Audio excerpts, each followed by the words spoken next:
Coach Arm Lubaton, and this is my tip of the day. Mga katravelista, mga katrike series, alam niyo ba ang kwento ng isang elepante saka ang rope? No? Lubid. Mayroong isang bakasyonista na pumunta doon sa province. Nakita niya ang elepante. Bakit daw? Napakaliit ng rope ng elepante tapos hindi siya tumatakas. Sobrang laki ng elepante. Kapag hilahin yun, kapag mawala yun, di ba, maliit yung rope. Talagang mapuputol yan. So, sabi ng trainer, Sir, ito kasi yon.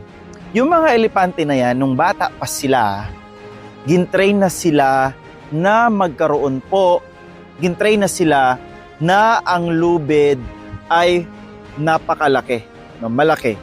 Kahit magwala sila dyan, ano ang gagawin nila? Hindi ito mapuputol.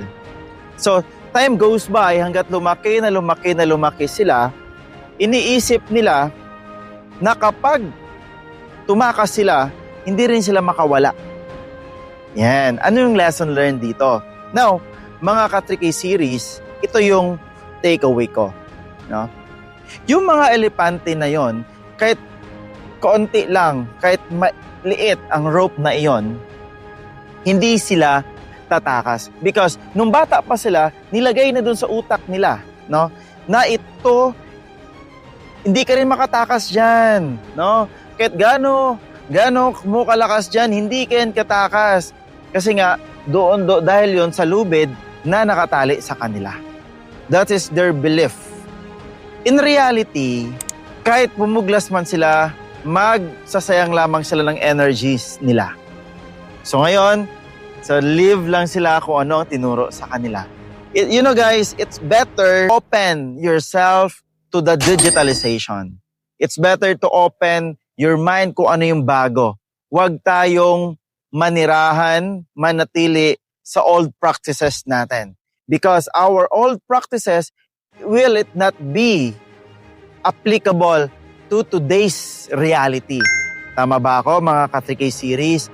Ngayon, ang gusto ko lang po sabihin sa inyo, no, be open to changes. Sabi nga ng isang kaibigan ko, no, may-ari isa sa isang flight attendant school, kung hindi siya makipagsabayan sa ngayong kompetisyon, pupulutin siya sa kangkungan.